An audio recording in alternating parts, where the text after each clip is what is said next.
Mifola tanteraka ny tapitanana commune ambanivohitry Beloha-sur-Mer amin'izao fotoana izao. Eny fa na ireo trano fandraisam-bahiny rehetra ary, eny fa na dia ireo trano fandraisam-bahiny rehetra ary dia feno olona tanteraka ka tsy maharaka ka ao ireo mpizahatany no voatery matory amin'ny tente eo an-tokotanin'ny hôtely satria feno avokoa ireo trano fandraisam-bahiny eto amin'ny commune ambanivohitry Beloha-sur-Mer. Maresaka dia maresaka ny festival botry ary mahaliana mpizahatany sy mpanao vakansa na teratany malagasy io na teratany vahiny. Isan'izany ny fianakaviana anankiray avy any Antananarivo izay tojo anay ka nilaza izy ireo fa afa-po tanteraka amin'ny fandraisana sy ireo zavatra rehetra hita nandritra ny 3 andro izay nahatongavan'izy ireo teto amin'ny commune Beloha-sur-Mer. Tsy nanahirana ny lalana hozy izy ireo ary mahafinaritra ny zavatra rehetra satria nahita ny tsy fahita hatr'izay niainana tamin'ity festival botry ity ary ninana ny mbola tsy nohanina hatr'izay ihany koa. Hoy Randrianarsoa Fetra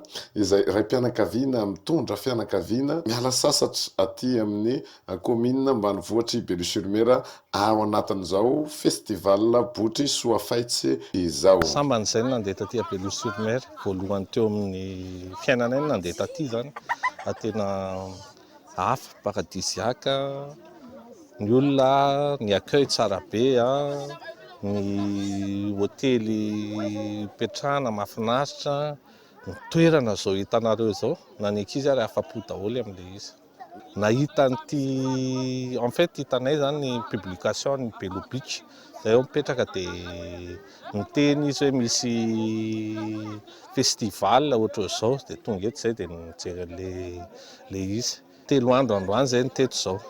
Tena toerana tsara, tena tsara arak'ilay teneniko teo hoe paradisiaka, ny olona accueillant sady ny tena mahafinaritra dia ny olona aty zany tena mandray anao foana manontany ianao dia mamaly ny olona izay zavatra rehetrarehetra tsisy problema mihitsy izay tenenina rehetrarehetra. Tsy dia naninona ihany ny teny an-dalana fa eo amin'ilay rano be iny mienjakenjana ilay difotra hatrany amin'ny kapô iny.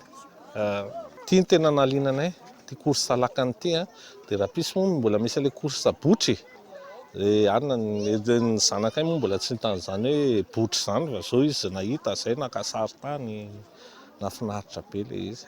Nampiavaka aloha zany le ninanana an'ilay hoe poulpe sy le trondro, ino moa le trondro be escabeau natao ino moa zany natono. Maro dia maro moa ireo fandaharam-potoana ao anatin'ity festival botry Soafaitra ity izay nanomboka omaly ka isan'izany ny lalao ara-panatanjahantena maro isan-karazany, eo ihany koa ny ara-kolotsaina ary indrindra ny jojo botry izay anisany mampiavaka ny botry ato amin'ity renivohitry ny botry eto Madagasikara seran'izao tontolo izao ity. Ary eo ihany koa ireo course lakana sy ny course botry, ny baolina lalaovana amin'ny tora-pasika sy ny fampisehoana iarahana amin'ireo mpanakanto avy eto an-toerana sy eo ihany koa ny mpanakanto efa fanta-daza toy ny tirika izany. Tsy farana moa izao hetsika izao raha tsy amin'ny 25 volana aogositra ho avy izao.